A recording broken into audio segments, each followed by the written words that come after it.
Hello friends, welcome back my YouTube channel biology science. आज हम आप लोगों को वन्य जीवों का संरक्षण अर्थात कंजर्वेशन ऑफ वाइल्ड एनिमल्स के बारे में बताएंगे। तो पूरी जानकारी के लिए मेरा पूरा वीडियो अंत तक ध्यान से देखिए। चलिए शुरू करते हैं।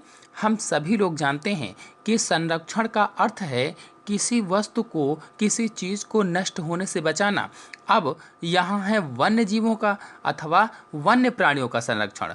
तो जो जीव वन में रहते हैं, चाहे वह पौधे हों चाहे जंतु हों, उनको नष्ट होने से बचाना ही वन्य जीवों का संरक्षण कहलाता है। तो बढ़ती हुई मानव आबादी की आवश्यकताएं बढ़ रही हैं। अब आबादी बढ़ रही है तो आवश्यकताएं भी बढ़ रही हैं, जिससे वनों का विनाश, घास के मैदानों का विनाश तेजी से हो रहा है। इसीलिए पौधों और जंतुओं की अनेक प्रजातियों संकटग्रस्त होती जा रही हैं। जो पौधे हैं, जो जंतु हैं, इनकी अनेक प्रजातियां, बहुत सी प्रजातियां संकटग्रस्त हो रही हैं और बहुत सी विलुप्त भी हो रही हैं। इसलिए वन्य जीवों का संरक्षण करना अत्यंत जरूरी हो गया है। तो वन्य जीवों का संरक्षण दो प्रकार से किया जाता है। नंबर 1 स्वस्थानीय संरक्षण, नंबर 2 उत स्थानीय संरक्षण। स्वस्थानीय संरक्षण को इन सिटू कंजर्वेशन कहा जाता है और उत स्थानीय संरक्षण को एक्स सिटू कंजर्वेशन कहा जाता है। चलिए पहले स्वस्थानीय संरक्षण को समझ लेते हैं। तो इस प्रकार के संरक्षण में विभिन्न वन्य जीवों का संरक्षण उनके प्राकृतिक वासस्थानों में किया जाता है। अर्थात स्वस्थानीय संरक्षण में वन्य जीवों का संरक्षण उनके प्राकृतिक वासस्थानों में किया जाता है। मतलब ये हुआ कि पौधे या जंतु जहाँ पर हैं वहीं उनको नष्ट होने से बचाया जाता है। यानी वो जहाँ रह रहे हैं, जहाँ उनका घर है, वहीं पर उनको नष्ट होने से बचाते हैं। जैसे जंगलों, चारागाहों, मैदानों, नदियों, झीलों, बड़े तालाबों आदि में जो जीव पाए जाते हैं उनको वहीं पर नष्ट होने से बचाया जाता है अथवा संरक्षित किया जाता है। तो उसे ही स्वस्थानीय संरक्षण कहा जाता है। क्योंकि स्वस्थानीय वर्ड को अगर देखा जाए, शब्द को अगर देखा जाए, तो स्व मतलब उनके, स्थाने मतलब स्थान, अर्थात उनके स्थान पर ही उनको बचाना स्वस्थानीय संरक्षण हुआ। इस प्रकार के संरक्षित क्षेत्रों को अभयारण्य अथवा रिजर्व्स कहा जाता है। यानी इस प्रकार के जो संरक्षित क्षेत्र होते हैं उनको अभयारण्य अथवा रिजर्व्स कहते हैं। रिजर्व मतलब आरक्षित, अर्थात इन्हें वन्य प्राणियों के आरक्षित क्षेत्र अथवा अभयारण्य कहा जाता है। इसके अंतर्गत विभिन्न राष्ट्रीय उद्यान अथवा नेशनल पार्क, जंतु विहार अथवा सेंचुरी था आरक्षित जीवमंडल अथवा बायोस्फीयर रिजर्व। चलिए जल्दी से थोड़ी थोड़ी सी जानकारी इन सब के बारे में जान लेते हैं। तो पहले है राष्ट्रीय उद्यान अथवा नेशनल पार्क। तो राष्ट्रीय उद्यान वह क्षेत्र है जिसे वन्य जीवों के बचाव, बेहतर जीवन तथा जैविक संतुलन के लिए घोषित किया गया है। अर्थात ऐसा क्षेत्र जिसमें जंगली जीवों को नष्ट होने से बचाया जाता है, संरक्षित किया जाता है, उनके जीवन को बेहतर बनाया जाता है, सारी सुविधाएं उनको दी जाती हैं और जैविक संतुलन मतलब इकोसिस्टम या पारितंत्र का संरक्षण होता है अथवा बचाया जाता है उसको। इस क्षेत्र में मानव द्वारा पेड़ काटना, मवेशियों को चराना, खेती करना आदि वर्जित होता है। मतलब ये हुआ कि इनमें व्यक्तिगत स्वामित्व के अधिकार नहीं दिए जाते हैं। यानी आप इस क्षेत्र में पेड़ नहीं काट सकते हैं, पशुओं को नहीं चरा सकते हैं, ना ही खेती कर सकते हैं आदि इन प्रकार की चीज़ों की आज्ञा नहीं दी जाती है। या कहें तो किसी भी आदमी को इस क्षेत्र में कोई भी निजी अधिकार नहीं दिया जाता है, निजी अधिकार नहीं होता है। राष्ट्रीय उद्यान की सीमा निर्धारित होती है। जो राष्ट्रीय उद्यान होते हैं या जो नेशनल पार्क होते हैं, इनकी सीमाएं निर्धारित होती हैं। हमारे देश में 104 राष्ट्रीय उद्यान हैं। बता दें कि यह संख्या 2018-19 के आंकड़ों के अनुसार है। चलिए अब आप लोगों को कुछ राष्ट्रीय उद्यानों के नाम बता देते हैं, अर्थात कुछ नेशनल पार्क के नेम बता देते हैं। पहला है कॉर्बेट राष्ट्रीय उद्यान या कॉर्बेट नेशनल पार्क।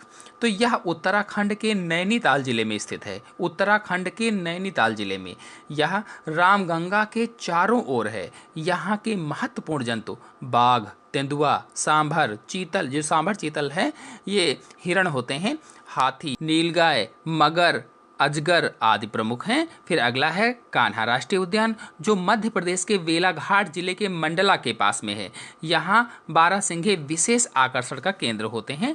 फिर अगला है दुधवा राष्ट्रीय उद्यान अथवा दुधवा नेशनल पार्क, जो उत्तर प्रदेश के लखीमपुर खीरी जिले में स्थित है। इसमें गैंडों का संरक्षण किया गया है अथवा यहाँ का राइनोसेरास महत्वपूर्ण जंतु है। फिर अगला है बांदीपुर राष्ट्रीय उद्यान, ये कर्नाटक के मैसूर जिले में स्थित है। यहाँ हाथी प्रमुख जंतु हैं, यानी ये हाथियों के लिए उच्चतम अभयारण्य है। इसी प्रकार से सुंदरवन राष्ट्रीय उद्यान पश्चिम बंगाल में है, मानस राष्ट्रीय उद्यान असम में है, आदि हैं। चलिए अब जंतु विहार अथवा प्राण विहार के बारे में जान लेते हैं। तो जंतु विहार अथवा अभयारण्य वह क्षेत्र हैं जिनमें जंतुओं को केवल संरक्षण दिया जाता है, मतलब इनका उद्देश्य केवल वन्य जीवों का संरक्षण है।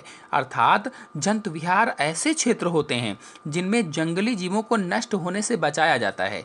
इस स्थान पर मनुष्य को उन कार्यों के लिए आज्ञा दी जाती है जो जंतुओं को सीधे प्रभावित नहीं करते हैं, यानी इसमें व्यक्तिगत स्वामित्व, लकड़ी काटने, घास फूस काटने, पशु चराने आदि की शर्त के साथ अनुमति होती है। तो जंतु विहारों में लोग लकड़ी काट सकते हैं, घास फूस काट सकते हैं, पशुओं को भी चरा सकते हैं, लेकिन ऐसा कोई भी कार्य नहीं करना होता है जिससे जीव सीधे प्रभावित हों। तो ये सारे काम शर्त के साथ होते हैं। जंतु विहारों की सीमा निर्धारित होती है। जो ये होते हैं जंतु विहार, इनकी सीमाएं निर्धारित होती हैं। हमारे देश में लगभग 537 जंतु विहार हैं, जिनमें से कुछ प्रमुख जंतु विहारों के नाम बता देते हैं।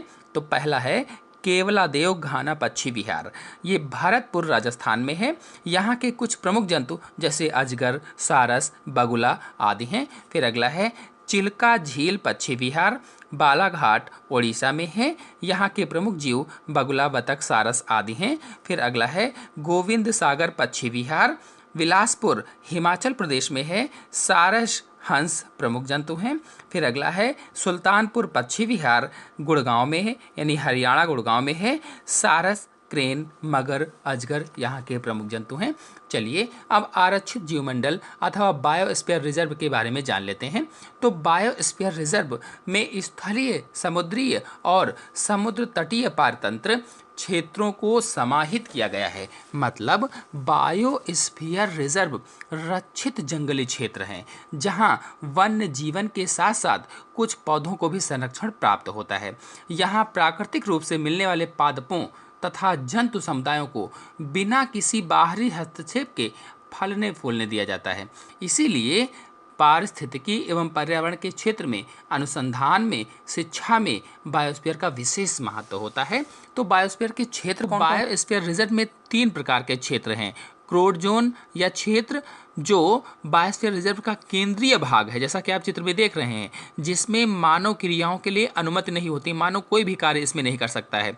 फिर दूसरा है बफर क्षेत्र या बफर जोन, यह क्रोड क्षेत्र के ठीक बाहर वाला होता है, जहां पर मानव क्रियाओं के लिए सीमित अनुमति होती है, यानी सशर्त अनुमति होती है। इस क्षेत्र में केवल शैक्षिक एवं अनुसंधान कार्य किए जाते हैं।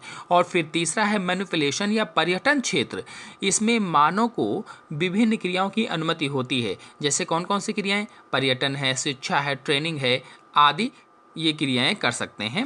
चलिए आप लोगों को बायोस्फीयर रिजर्व के कुछ नाम बता देते हैं आरक्षित क्षेत्रों के। तो पहला है नीलगिरी, जो केरल, कर्नाटक, तमिलनाडु में स्थित है।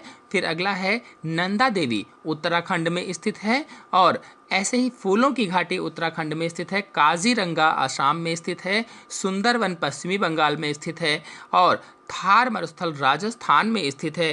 कान्हा मध्य प्रदेश में स्थित है। तो ये कुछ बायोस्फीयर रिजर्व हैं जो मैंने बताए हैं, उनके नाम और ये कहाँ पर स्थित हैं। चलिए अब आते हैं वन्य जीव संरक्षण के दूसरे प्रकार, उत्स्थानीय संरक्षण पर। तो इस प्रकार के संरक्षण में वन्य जीवों को उनके प्राकृतिक आवास से हटाकर अन्य सुरक्षित स्थानों पर रखा जाता है। तो स्वस्थानीय संरक्षण में क्या था, उनके प्राकृतिक वासस्थान में ही संरक्षित किया जाता था। लेकिन यहाँ क्या है, उत्स्थानीय संरक्षण में जंतुओं को उनके प्राकृतिक आवास से हटाकर दूसरी सुरक्षित जगह पर रखा जाता है। यानी जो भी जंतु संकटग्रस्त हैं अथवा नष्ट होने की कगार पर हैं या नष्ट हो रहे हैं, तो उनको वहाँ से हटाकर किसी विशेष स्थान पर रखा जाता है और उनकी अच्छी तरह से देखभाल की जाती है।